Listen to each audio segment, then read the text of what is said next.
আসসালামু আলাইকুম রহমতুল্লাহি ওবরকাতুহু। সম্মানিত দর্শক, বাংলাদেশের রাজনীতিতে আমেরিকার প্রভাব। আমেরিকার ডিপ স্টেটের মাধ্যমে রাষ্ট্র ক্ষমতায় কারা আসেন, আর সেই ডিপ স্টেট পলিসির কারণে রাষ্ট্র ক্ষমতা ছেড়ে কারা চলে যান, কারা ক্ষমতা হারান, ক্ষমতাহারী ইমরান খানের মতো জেলখানাতে যান, অথবা শেখ হাসিনার মতো দিল্লিতে আশ্রয় নেন, অথবা বাশার আল আসাদের মতো রাশিয়াতে গিয়ে আশ্রয় নেন। আবার অন্যদিকে আমেরিকার তাবিদার হয়ে হামিদ কারজাই হন, কিংবা ধরুন এখন অসীম মুনির থেকে শুরু করে পাকিস্তানের যিনি প্রধানমন্ত্রী রয়েছেন শাহবাজ শরীফ, কত সহজে সেই শাহবাজ শরীফ হওয়া যায়, এগুলো নিয়ে কিন্তু এখন বাংলাদেশে ভীষণ রকম আলোচনা হচ্ছে। তুলনামূলকভাবে একটু কম হচ্ছে এই কারণে যে আমেরিকা এবং ইরানের মধ্যে সংগঠিত যুদ্ধে আমেরিকা নানাভাবে নাস্তানাবুদ হচ্ছে। এই যুদ্ধের পরিসমাপ্তি কিভাবে হবে আজকের দিন পর্যন্ত আমরা জানি না। আজকে যখন এই ভিডিওটি করছি ঠিক সেই সময়টিতে পাকিস্তানে আমেরিকা এবং ইরানের যারা রাজনৈতিক নেতৃবৃন্দ তারা বৈঠকে বসেছেন, কিন্তু মুখোমুখি নন। এখনও সরাসরি তারা একে অপরের সঙ্গে কথা বলা করমর্দন করছেন না।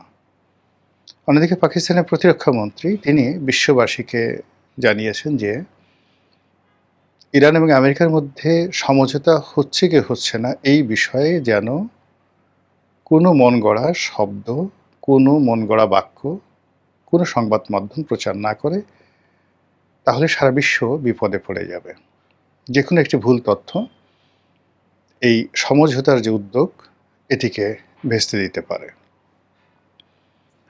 তো যেটা বলছিলাম, ইরান এবং আমেরিকার এই যুদ্ধটা যদি সংগঠিত না হতো, বাংলাদেশে আমেরিকার যে তাণ্ডব, সেই তাণ্ডব আমরা হাড়ে হাড়ে টের পেতাম, যেভাবে এখন টের পাচ্ছে ল্যাটিন আমেরিকার দেশ ভেনিজুয়েলা।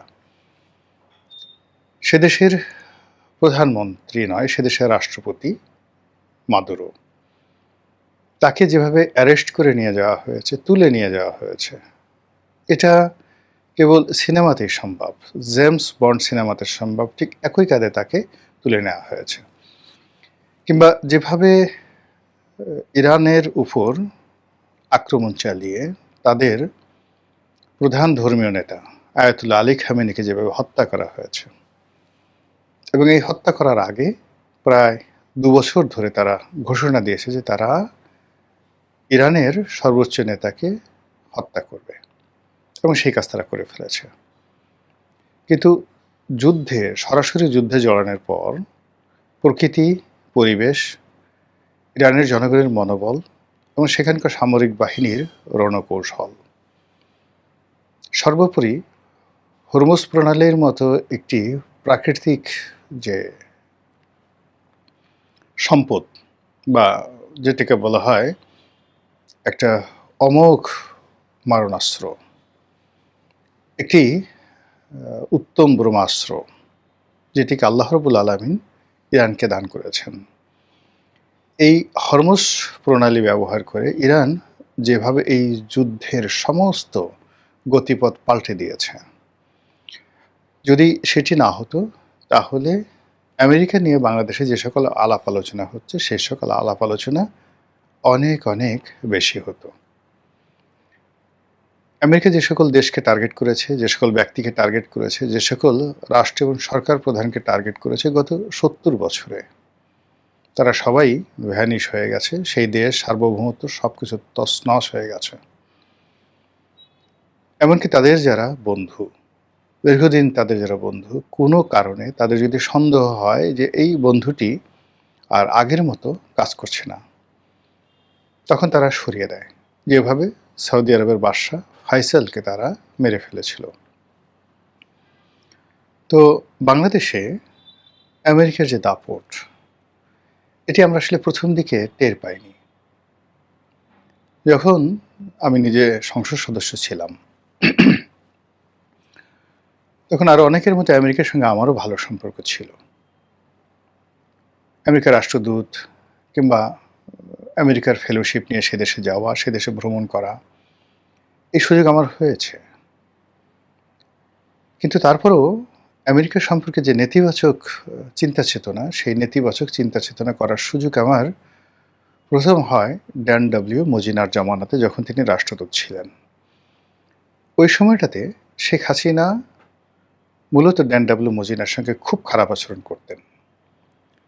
তিনি তাকে সেই কোনো সরকারি অফিসে ঢুকতে দিতেন না, এবং বাংলাদেশ সরকারের সকল কর্মকর্তা কর্মচারী, এমনকি এদেশে যারা তথাকথিত আমেরিকার এজেন্ট, তাবেদার বা ডিপ স্টেটের এজেন্ট রয়েছে, তারা সকলেই সরকারের কড়া নজরিতে ছিল যে কেউ যদি আমেরিকান রাষ্ট্রদূতের সঙ্গে দেখা সাক্ষাৎ করে, তাদের সকলের উপর শেখ হাসিনার খড়ক নেমে আসতো। এটা আমার ভালো লাগতো না। আমি মনে করতাম যে এটা একটা অন্যায় হয়েছে। কিন্তু যেকোনো একটা ব্যক্তিগত কারণে যখন এই ড্যান ডব্লিউ মজীনা বা মার্কিন রাষ্ট্রদূত, এদের আসল চেহারাটা আমি দেখতে পেলাম, যে গণতন্ত্র বলতে তারা যা বোঝায় এটি কেবলমাত্র পাঠ্যপুস্তকে রয়েছে, এবং যখন তাদের স্বার্থের অনুকূলে আসে তখনই তারা কেবলমাত্র গণতন্ত্র রক্ষা করে বা গণতন্ত্রের পক্ষে বলে। আদারওয়াইজ তারা উত্তর কোরিয়ার প্রেসিডেন্ট কিম কিংবা ভ্লাদিমির পুতিন, এদের চাইতেও এরা যার যার অবস্থানে জঘন্য। সেটা মার্কিন রাষ্ট্রদূত, যে কোনো দেশের রাষ্ট্রদূত হন, কিংবা মার্কিন যুক্তরাষ্ট্রের প্রশাসনের একটা সিপাহী হন, পুলিশ হন, ডাজ নট ম্যাটার, সবাই ডোনাল্ড ট্রাম্প।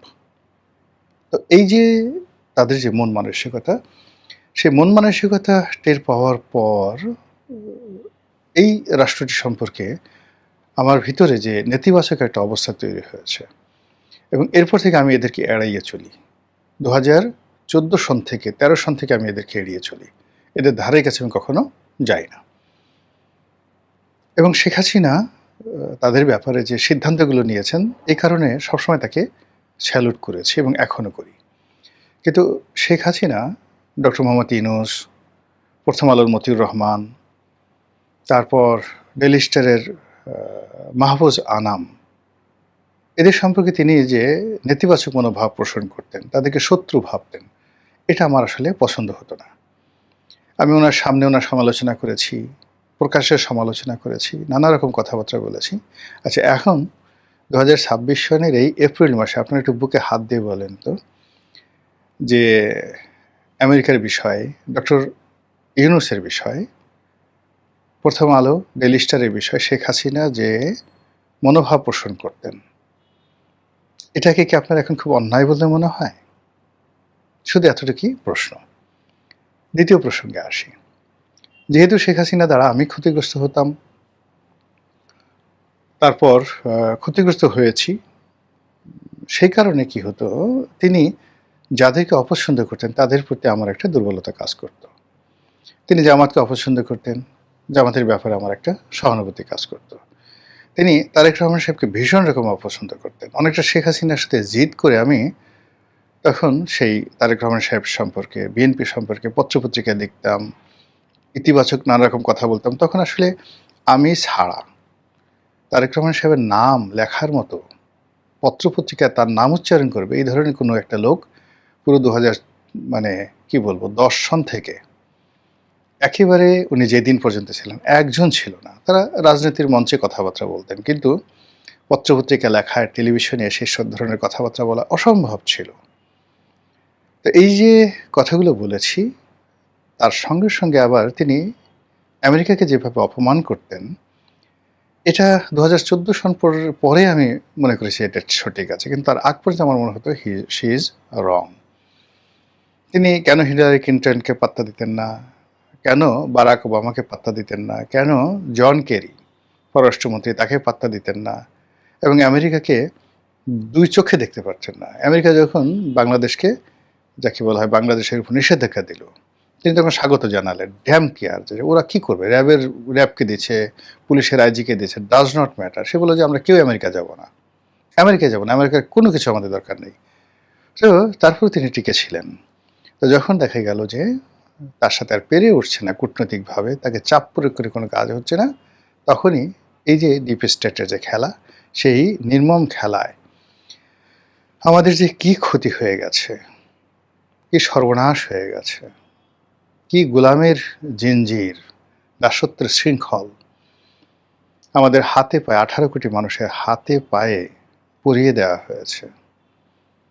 এর শৃঙ্খল থেকে কবে রক্ষা পাব? কে রক্ষা করবে? কে আমাদের বান্ধব হয়ে এগিয়ে এসে আমাদের এই জাতিকে নেতৃত্ব দিয়ে এই আমেরিকার কবল থেকে আমাদেরকে রক্ষা করবে আমি জানি না।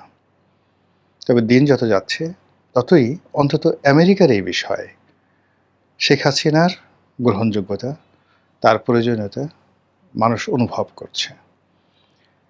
একই সঙ্গে মানুষ বিশ্বাস করা শুরু করেছে। তিনি যখন বলতেন যে তারা আমার কাছে এই সেন্ট মার্টিন চায়, বিনিময়ে তারা আমাকে ক্ষমতায় রাখতে চায়। আমি বঙ্গবন্ধুর কন্যা, আমি কখনোই এই সেন্ট মার্টিন বিক্রি করে, দেশ বিক্রি করে ক্ষমতায় থাকতে চাই না। এই কথাগুলো আমাদের কাছে মনে হতো যে তিনি নাটক করছেন, অভিনয় করছেন। কিন্তু আজকের দিনের বাস্তবতা দেখেন, আমরা কোথায় দাঁড়িয়ে আছি। শেখ হাসিনা তার যে ভালো কাজ, সে ভালো